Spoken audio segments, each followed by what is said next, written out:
तो हमको देख के पढ़ाना पड़ता था। उसको हमें इंग्लिश आती नहीं थी पढ़ाने, क्योंकि हम पढ़े सरकारी से, ठीक है, जैसे विद्यालय से पढ़े सरकारी हो।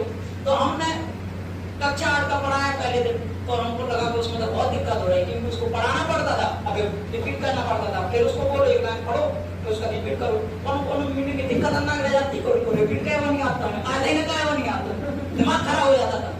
तब फिर हमने कहा ऐसे तो बच्चा हम तो समझेगा गधा है हमारे साथ, ठीक है, जबकि हमको आता सब कुछ।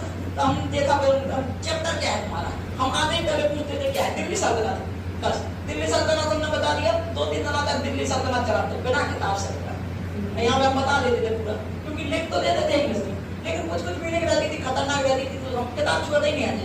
और 2-3 चैप्टर हो जाते ना, तब किसी के टेक लगा देते थे, रिकॉल से ऐसा कितना से देता, बच्चा सोचते थे वाह कितने मस्त मस्त आएंगे, बिना देखे पढ़ा देते, और कोई तो सही देख कर पढ़ा दे, बिना देखे पूरी किताब खत्म करवा दे। ज्योग्राफी में पूछते थे कौन सा लेसन है, कृषि के बारे में पढ़ो, कृषि के बारे में क्या होती है, ठीक है, कृषि में क्या रहती है, मिट्टी रहती है, एलुवियल सॉइल क्या होती है, एलुवियल सॉइल को कहा जाता है जलोढ़ मिट्टी, उसी में फिर खाद वगैरह सब चीज रहता है, रेड सॉइल रहती है, लेटराइट रहती है, ब्लैक सॉइल रहती है, लेमन सॉइल होती है, ऐसा मिट्टी रहती है कि नहीं, और उसमें देख के क्या पढ़ाएगा बच्चा, ठीक है, तो बना देख के पढ़ाते हैं। बच्चा सोचा कि बहुत होशियार है, बहुत होशियार, अंदर की बात हमको पता नहीं थी।